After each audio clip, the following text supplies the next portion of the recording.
Hey guys, it's Dave. Welcome back to DJM Media. Today, we're going to be starting part 1 of a mini-series I like to call What Do You Need? And in this series, we're going to cover what you need to film, to edit, and to live stream.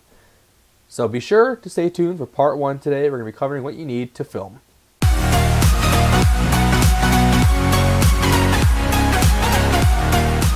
Hey, before we start this video, be sure to go hit that subscribe button if you want easy access to more content like this.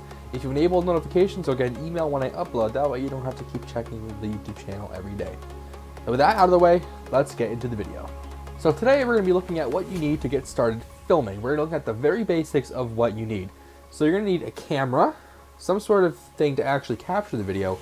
You're going to need some sort of audio solution, so like a microphone or something. You're going to need some sort of stabilizer or tripod to mount your camera on to get nice, steady shots. And you're going to need something to actually put that footage on. So let's start with cameras. Cameras range from like $50 all the way up to like $140,000. Now, nobody in God's name needs a camera way up on the high end. No one needs that, especially for what you're probably going to be doing. Something I'd recommend looking into is looking at eBay and looking for used camcorders. Now beware, because there are some that say they're full HD and they are HDV cameras. Now, HDV cameras record to digital tape, which is absolutely horrendous to work with, especially in this day and age. So be sure you get something that will take an SD card or something like that.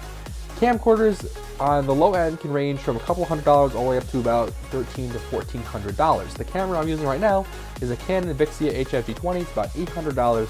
I got mine refurbished from Canon for about $500. So be sure to look for some good deals and just look for a camera that has the basic functions that you need. So the next thing you're going to need is some sort of audio solution. What a lot of people do is get separate audio recorders and use the microphone built into the camera for scratch audio. Now, if you're trying to be on a budget, that may not always be the best option for you. So you can always get something called a shotgun mic. These are mics that attach to cold shoe mounts or any other mount that get nice audio. Usually they're battery powered, and just plug in with a nice little headphone cable if you have an audio input on the camera. I highly recommend that you get a camera with an audio input. It will save you a lot of hassle. So a good recommendation that a lot of people say is good to get is the Takstar SGC 598. This is about $25 to $30 on Amazon, and I've been using this for the last year and it has been absolutely excellent. It takes a single AAA battery in there, and on the side there's an on and off switch. You have a 0 or a 10 decibel gain. You also have a high-pass filter on there to get out some of that low hum noise if you are experiencing that in your location. These microphones are usually highly directional, so be sure they're pointed at the person that you're trying to capture with audio. So be sure you get one of those. They will help you a lot. And finally, what you're going to need is something to actually store your media on. Now, something I always try to suggest is look for a camera that does not use proprietary media, something like P2 cards, or expensive media cards like CFast, Compact Flash, things like that, the Sony Memory Stick Pro. Try to stay away from those, especially when you're just starting out, because you're paying a lot of money for not much, especially with the type of camera that you're probably going to be using. Cameras that take normal SD cards are pretty good because SD cards are cheap and you can have a lot of them. They don't take up a lot of space and they're fast. So definitely invest in a couple of those. I'm using a 64 gig card right now, and I'm getting about 5 hours worth of footage on that on my Canon. So that's always a good way to go.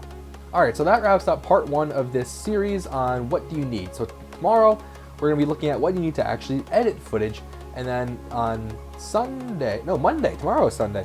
On Monday, we're going to look at what you need to actually do some live streaming, some basic live streaming capability.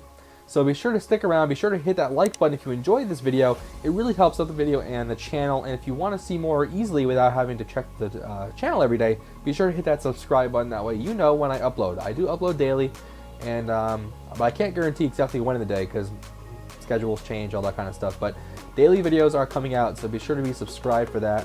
And that's all I got. So thank you guys for watching. Hope this was informative and you enjoyed it. If you want to see more, be sure to hit that subscribe button, like button, all that good stuff, and I will see you guys in the next video.